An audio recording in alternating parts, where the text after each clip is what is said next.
What's up, friends? What's up? Hello. Um, Crummy lighting, all that jazz. But I felt like I needed to come on here. I needed to come on here. So I've been having a day. Hi, Alyssa. And Aunt Flo has showed up. I'm crampy. I've been cleaning the house. I haven't worked out today because I just don't have the energy. It's fine. I managed to get all my housework done and crawl my butt upstairs. And I'm like, I'm going to sit and work on my blog just for a little bit because I'm relaunching my website, right? And so, what I'm actually doing is I archived my old blog. And so I have the posts sitting in a different WordPress site available to me to read. And I am transferring a handful of them over. And as I was transferring one of them over, which I can't even remember which one I was transferring, which one was that? What no one tells you about hitting your goal weight is one that I'm transferring over. I noticed that in that blog post, there was a link to another blog post. Hi, Amberly. Good to see you. And that blog post was one that I wrote on November 23rd, 2013, titled Confessions of a Weight Watchers Lifetime Member. It's Still Tough. And I wrote, like, as I transferred it over, I just copied and pasted everything, and then I'm going through and reading it and, like, fixing grammatical errors and things that, I should have caught before. Where was I before Grammarly? I don't know. That the Grammarly is that software that you can get that, like, automatically proofreads your stuff for you. It's awesome.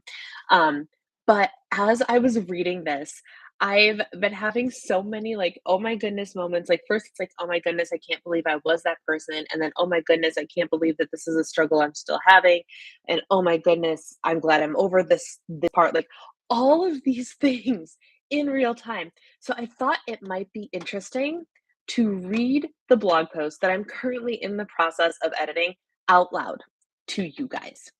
Um, and you might have seen it before if you've been a longtime follower of me, you found my blog, anything like that.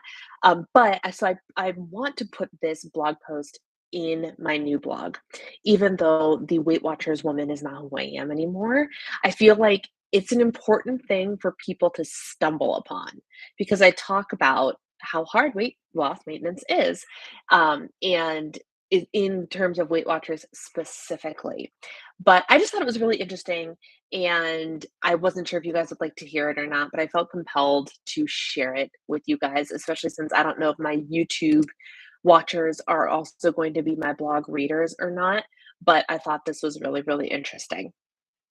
So I started it with I brought this blog post over from my old blog, even though my weight, philosophy about food, and pretty much everything else has changed in the almost 10 years since I wrote this post.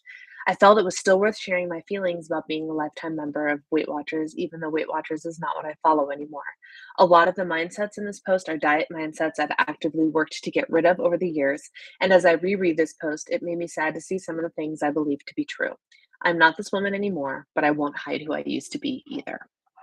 So that was my little disclaimer thing. This is the post I wrote in November of 2013.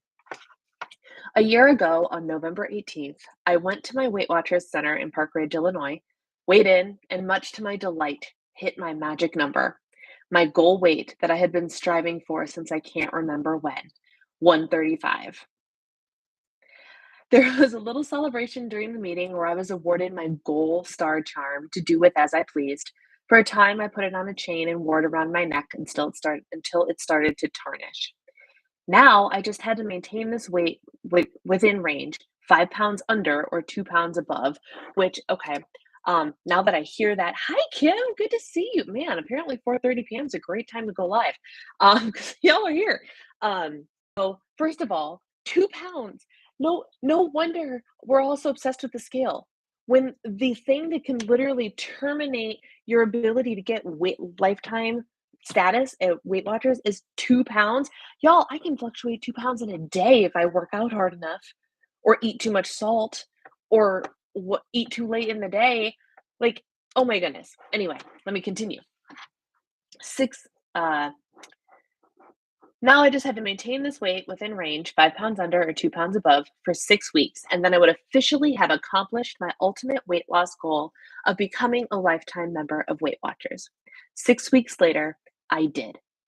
Now, With a year's worth of weight maintenance experience under my belt, after working for Weight Watchers for almost a year, after several whirlwind life changes, I am here to tell you this. It does not get any easier. I've given a great deal of thought to if I should post something like this or not. But knowing that everyone has their own experiences with their weight loss journey, I'm here simply to offer you mine, my thought, opinions, and struggles. If this doesn't apply to you, then kudos to you and please tell me your secrets, but odds are it will. Now, where was I? Oh, that whole it doesn't get better thing. Let me just say this. There's a reason that Weight Watchers markets itself as a lifestyle and not a diet. Those terms are two different things. A diet is a quick-ish fix for losing weight. You abide by super strict rules, count calories, drink only juices, eat no carbs, no sweets, while having no fun or enjoying any food. Although I do get myself excited over a good old cold pressed juice now and again.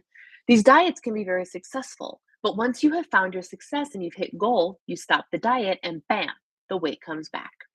Why? Because quick fixes cannot be maintained. Weight Watchers is teaching me to account for everything I eat, but letting me eat whatever the heck I want turned into weight loss. But letting me eat what the heck I want turned weight loss. That should be a comma there. See, this is why I'm reading it in real time.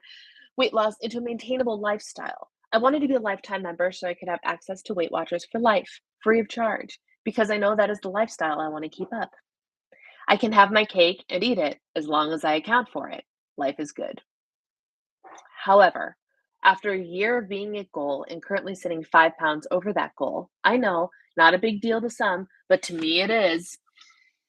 Can you tell? Can I? Oh my gosh! Right at that point, I was like, "Oh, you poor thing," being so sad that you weighed 140 pounds instead of 135 pounds. You poor thing. Hi, Kathy. Um, I have learned the cold hard truth. It doesn't get easier once you stop losing. In fact, I honestly think the weight maintenance phase, aka the rest of your life after hitting goal, is a lot more difficult than the losing itself. When I was losing, I had that goal in mind. I longed to see the magic 135 show up on the scale for the first time in my life. When it finally did, and I hit lifetime status, it was done, over, and complete. And so was the motivating goal of something to strive for. After that, I found it really easy to be a little bit more relaxed in my tracking. Some days I would forget to write in a snack or not bother tracking if I was only having one little bite several times a day, or some days, weeks, not track at all. For someone who lost 57 pounds of her weight thanks to tracking, not tracking will cause all hell to break loose. The result? Surprise, surprise, the scale starts to move back up. I was freaking out about this when I hello when I was 5 pounds over goal, y'all. I keep flipping back and forth between the window and looking at me, which is really looking at you guys to check the comments. Now, I know that Weight Watchers plan also allows for the simply filling technique, which means I can eat as much as I want of the things considered power foods, listening to my hunger signals to tell me when to stop. And I use my 49 weeklies. This is back in points plus days, by the way, guys. And I use my 49 weeklies to track my non-power foods that I eat. However, I'm an overly indulgent personality. That hasn't changed. If there's something in front of me and I'm told I can eat as much as I want, odds are I will eat way more than necessary, causing Simply Filling to fail me. Y'all, this is also the exact struggle I had with freestyle. I admitted that that was my fault long before freestyle even existed. Look at that. I know it works great for so many people. I just know that I won't be one of them. I need numbers, portion sizes, and limits. This goes for everything, as that overindulgent personality expands well beyond my love of food. On maintenance, you are supposed to add 6 points plus to your target once you're at goal. I work for the company, and I say that's a bunch of baloney, unless you plan on getting an active link and burning off every single one of those points. Instead, we have to learn through trial and error what value works for each person. I have one lifetimer, we're talking a long time, in my meeting who has bumped her 26 to 29, and that is where she stays. She also forgets to use her 49 weeklies. I was amazed by this. That's the discipline I need. I have discovered that the best way for my scale to cooperate is to keep myself at 26 points a day, the minimum you need for weight loss and the amount I've spent a good portion of my journey eating. Apparently, I need to keep the weight loss mentality when it comes to tracking. I've discovered that there is a severe lack of self discipline that I have allowed into my life, making it very difficult to stay on track. I acknowledge that I'm having this issue, and yet I still will not measure my bowl of ice cream or pick the higher point snack knowing I don't have many left. My favorite is when I get home from work late at night and I manage to throw away an entire day of good behavior. Why? In an effort to gather some opinions, I've been a little more chatty about this topic at Weight Watchers, and I pretty much have heard the same thing from all lifetimers. I'm glad I'm not the only one that actually finds the process, the ongoing, never ending process of maintenance to be so much harder than the process of losing. I love how you knew this about yourself before freestyle. I didn't realize that I knew that about myself before it's freestyle. I in real time, I'm like, "Oh my gosh, look at who knew this about herself in 2013." And then I wonder why I failed so hard. Eating your hummus turkey right cake side. Yes! I love that for you. Are you enjoying it? That's awesome. Thank you, first of all, for watching that video today, and I'm so glad I tried it. It was one of my Weight Watchers secrets. I used to do that instead of bread because it was lower points for me to have a rice cake. But I actually really like it, and they have some great flavored rice cakes out there. So I've always enjoyed that, and we happen to have everything I needed. Back to the blog post. Now, of course, the question is, how do I get myself back on track? I really thought about this post for quite a while before deciding to write it. And with that also came my thinking about the solutions and observing my behavior. I find that it's easiest for me to stay on track when everything else in life seems to be going smoothly. The last time that happened for me was a period of about 3 days last week where everything seemed in sync. Spiritually in tune with God, which was apparently that was a priority then too. And when you have that in check, apparently you have everything else in check. Spiritually in tune in God, with God, energized and motivated, excited to hit the gym, feeling the in love butterflies every time I look at my fiance. When that happened, I had the three most in control days that I've had in a long time. Then things get rocky in paradise, and bam, the self control is gone. It is so incredibly frustrating, and yet I don't know what to do about it. This blog is actually one of my largest solutions. If I want to be a health and fitness blogger, along with all my other categories on here, then I have to practice what I preach. It's the same thing with working for Weight Watchers. I'm not entirely sure how that hasn't encouraged me more, but I'm trying. The bottom line here is simple. My dear readers who are on a diet, if you consider what you are doing a diet, eventually it will fail. What you need, what we all need, is a permanent lifestyle. There is no quick fix for the issue of weight. If you stop doing what got you to lose, even after you hit goal, the scale will go back up. The only difference is increasing the points or calorie intake just enough to stop the weight from coming off. But the line between just enough and putting the pounds back on is really thin. Be careful. We know that this is no longer true. I can I need and this actually ties by the way, I'm talking to you now, not the blog post. This ties really well into what I talked about in my video today. The blog and working for WW Brianna's in a blog, right? Here, let me put all of these other things that I have to be accountable for because maybe it will help me. Gee, you think I was an obliger then? Still am, but like it's so funny because while there's a lot about me that has changed in the 10 or 11 years since Diva and the Divine has started, or I guess not 10 years yet, 9 years, 10 years, whatever it is, there's still so much of me that is very much the same as the day I wrote my first blog post. There's so much about me that's the same. I don't realize it. Like now I'm really intrigued to go back and reread like all my blog posts to be like, what was I like 9 years ago? Because interesting how much is similar. But this topic actually ties really great into the video that I posted today because I talked about how I have had to cut my calories. I've had to cut my calories big time. And so I'm back in low calorie mode. I'm back basically in Weight Watchers Brianna mode for dieting. But what we also know about my body, so and this is apparently going to be what I need to get the scale to go down. But what we also have learned about me is I can maintain on 2,000 plus calories. I slowed down. Oh, there we go. And we're back. Cool. I never seen myself slow down. That was really weird. Hopefully it's all back to normal now. But what I said in the blog post was, eating those little itty bitty amounts of points for little calories is necessary for weight loss, but you can only increase it a little bit in order to get to maintenance. Now we know nutritionally that's not true. That's not information we had 9 years ago. I don't know what information WW is currently toting for maintenance, if any, because they don't want people to be able to maintain. Otherwise, they lose business. But the reality is now we know we can lose weight and then we can increase our calories a lot higher than we think we can. But what I did wrong was I didn't do a reverse diet type thing. I didn't test the limits of like how many can I actually gain? How many calories can I actually gain? You know why? Because every time the scale went up, I freaked out. I wasn't in tune with weight fluctuations. I didn't accept weight fluctuations as normal or anything like that 9 years ago. Mm-mm. And because of that, I was afraid to increase my calories, my points at all. We now know that that statement that I made is very wrong. It's very wrong. Uh, this is in no way meant to be a downer post. Quite the opposite, actually. I want to motivate you, inspire you, and enlighten you.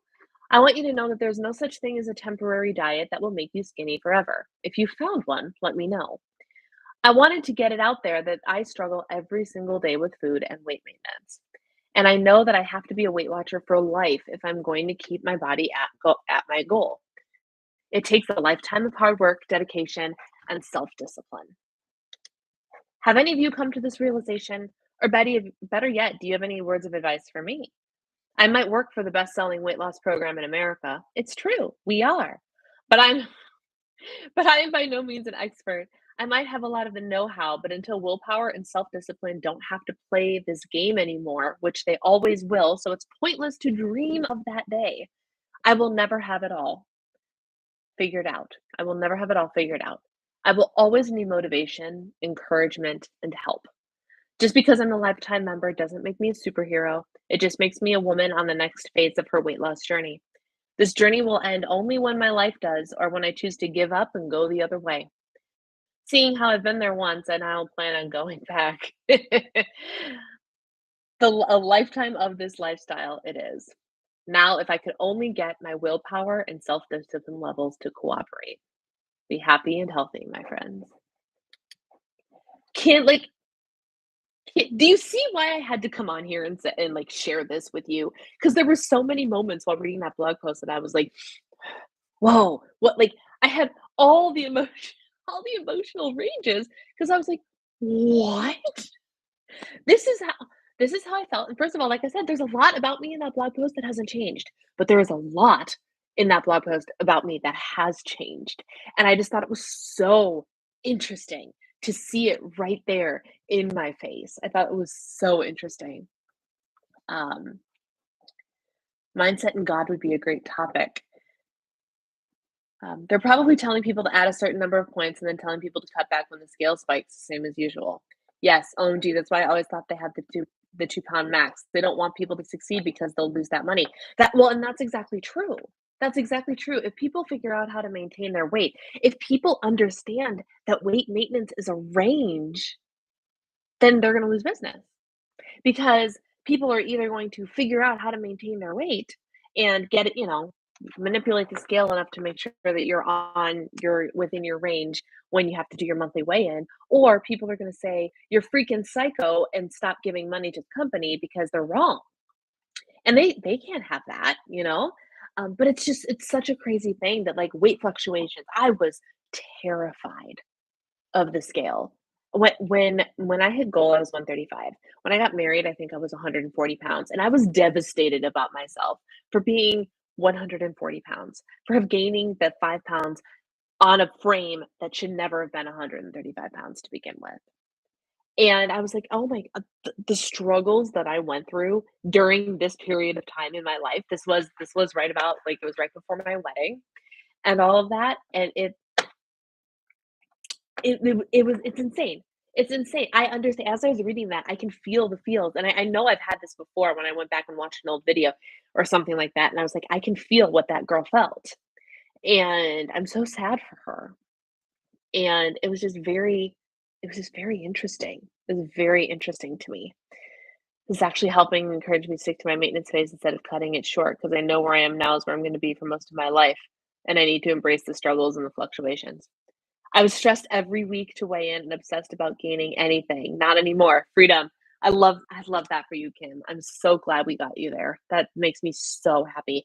And you feel so good, right? It feels so good. And now admittedly, there is still like you still there's still work to be done. The crux of that post is still legitimate. You still have to pay attention. You can't just let it all go. Be like, "Oh, done with that." And not pay attention because the weight's gonna creep up on you if you're not paying attention.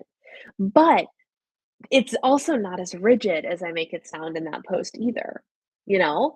It's one of those things where, like, the range of maintenance is at least roughly plus or minus 5 pounds, right? Like, don't freak out if you're in true maintenance, don't freak out if you are 5 pounds above goal weight. Do your clothes still fit? Are your measurements okay? Yes? Then it's not anything to worry about. And it's such a much more freeing mindset, right? And it was just as I was reading that, I was like, "Man, the rigidity, I can feel it." And as somebody who is right now, like, I'm currently eating low calories again, and I'm like, there let me tell you, secret to the hunger, water. I've been drinking my water like a champion, and it actually helps me stay fuller, which is awesome because I eat nutritionally the right things. I'm eating fiber, eating protein, so the water's helping. But there are days that I'm like, all of a sudden, I look at my tracker and I track breakfast, lunch, dinner, modest breakfast, lunch, and dinner. Is this a preview into your group program? I mean, it could be. Um, I'm just this is the kind of mindset stuff that we will be working on. Yes. But this live was in no way meant to be a hey, come to my group coaching. We're still taking people. We are. If you want to know the information, let me know. But that's not what this was for. This was just me literally having an oh my gosh moment that I wanted to share with you guys. And I'm so glad that there are plenty of you here live to share it with. Because it was just such a crazy thing. But like right now, I am getting up and I'm tracking a moderate breakfast, and like a modest breakfast, modest lunch, and like all of a sudden, out of nowhere, breakfast, lunch, and dinner, and I have like the choice for a snack or a dessert, but not both anymore. And it just like, and I'm right now like, and so I'm sitting here going, how did I do that for so long? Because now I'm running out of food, and I'm like, how rude, how rude. Because I'm actively working. I was that girl, the girl who did the 26 points and lived on that was, not protein forward at all. I remember I one of the things I did because I worked many, many jobs, and it's interesting because I'm right in that post, like, it's really easy to stay on track when you feel like everything else in your life is thriving, because it's just one of those things we wanna build momentum somewhere else, which is why we talk a lot about what are the things you can control? Can you go through and control those things? Because it's really easy for us to get out of control when our life is starting to fall apart around us. So we try to rein in that control to give us some sort of semblance of the stability that is offered when everything is all your ducks are in a row and the stars are aligned and everything feels good. Because that's when it's easiest to stay on track with things, which is why we encourage you to do your best to do the things that keep you on track because it helps you feel reined in, right? That's not wrong. But I also know that I was thriving in that the year before that, the year previous, and the 2 years previous, I bet. Because if I was at Lifetime for a year at this point, that means I hit my goal a year prior, which means it took me another year and a half before that to lose the weight, blah, blah, blah, blah, blah. I remember I was busy. I was busy all the time. I was working multiple jobs. I was always in shows. I had food packed and with me and on the go all the time. So it was very, very easy to stay on track. I had a Ziploc bag full of Cheerios, multi-grain Cheerios, because I could get like 1 cup or two, which I thought was generous at the time, And I mean, it kind of is. 1 cup of cereal is very generous compared to like the half a cup or whatever.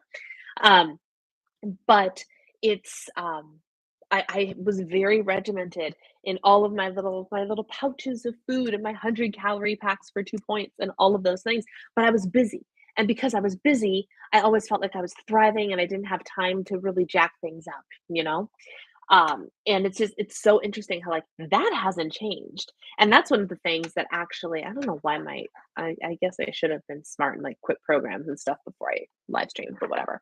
And that's one like, just one of the things, like, I'm trying really hard. I'm not trying hard enough because my self-discipline and self-control is still an issue. That's a very Enneagram 9 thing. There's literally an Enneagram 9, I just saw it. I just signed up for it.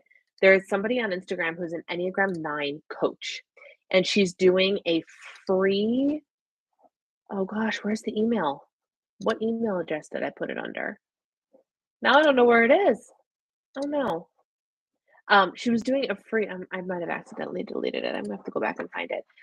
Seminar for Enneagram 9 specifically on how to stop procrastinating because it's our jam. It's what we do. So I saw a lot of Enneagram 9 in that blog post too, which I just thought was really, really interesting. So it's oh man, I thought that was interesting. It was scary, but when you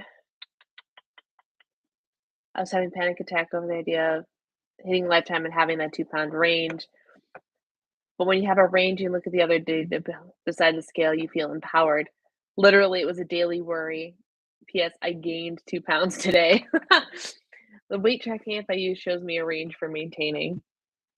The videos on low-calorie meals that keep you full are very helpful. Good, good. Yeah, and I wanna do some more of that because I need to do some staying full on low-calorie things because that's what I'm doing now. And I think people. I had a troll show up on my channel today, which just makes me chuckle. I sassed them right back in the comment section, but it was an account that was literally created today. So it was somebody hiding behind this Linda person's name just to troll me, which is fine. Whatever. It's fine. But she's mad about something. And I'm wondering if the thing that's triggering her is the fact that I won't tell people exactly what I'm eating in terms of calories. And there's a very, very specific reason I'm doing that. Every single person has different requirements. And so, me telling you I'm eating X amount of calories is not going to be helpful to you. It's not. Unless you look like me, have CMT, work out on my regimen. Like, maybe then it will be relevant to you. But because all of us are so different in terms of our metabolic needs, um, there is no longer a point of me telling you or anybody telling anybody I'm eating 1500, 1700, 2100, 1200. It doesn't matter. It doesn't matter because the goal of a what I eat in a day video is not eat exactly what I'm eating for the whole day and you will succeed. That's not the goal of those videos. It is just I'm a 2, but I procrastinate. Oh, I don't think there's not a single Enneagram number that is free from procrastination. Everybody can procrastinate, but sloth is the cardinal sin of the 9. So we are inherently weighed down by inertia. um, but hello, Paulette. Good to see you. So that's the reason I don't tell people, and I think it's gonna irritate people that I'm not gonna say, "I'm eating this many calories a day," and, giving, like, specific numbers of things, because here's the thing, so even with the ingredients of food, the way I prep it and the way you prep it could be different, which can result in different calories. And I don't want you to have to go out and buy the expensive mayo or the light mayo if you don't like light mayo or whatever the case may be. So I'm showing you what I'm eating and I'm telling you what the ingredients are, but I'm not giving you specific macro and calorie breakdowns because the way you make it and the way I make it might be different. Your rice cakes might be 10 calories more or whatever the case may be, you know? So I'm just sharing this is what I'm doing for me, but you have to take that information and do with it what you will, right? Um, so yeah. Anyway, that's a little insight into the blog post that I'm working on putting on my new website that I wrote 9 years ago. And I just thought it was really, really interesting. So I hope that you also found that interesting because I sure did. And then, like I said, it's gonna make me wanna go to, other, blog posts and see. Has anybody noticed what my shirt said? I saw my box right over there, and I was like, "Oh, I was gonna comment on I threw this t-shirt on because it came in the box, and I had no intention of being in front of people today." And, now be blessed by my Potion Club shirt, you guys. It has, like, Potions Club thing on the back too. It's super comfortable. Came in my wizarding trunk, which is the video that I have to go edit tomorrow probably. But anyway, that's all I have. I just wanted to share that little tidbit with you guys. I hope you all are well, and I will see you all tomorrow because tomorrow is actually live stream night. So this was completely improvised. Maybe I'll find a new blog post to read to you tomorrow if you found this interesting. But mark your calendars, set your alarms, and I will talk to you tomorrow night at 8 p.m., 7 p.m. Central Time. Thank you for hanging out and listening to me talk about this for a while. Take care, guys.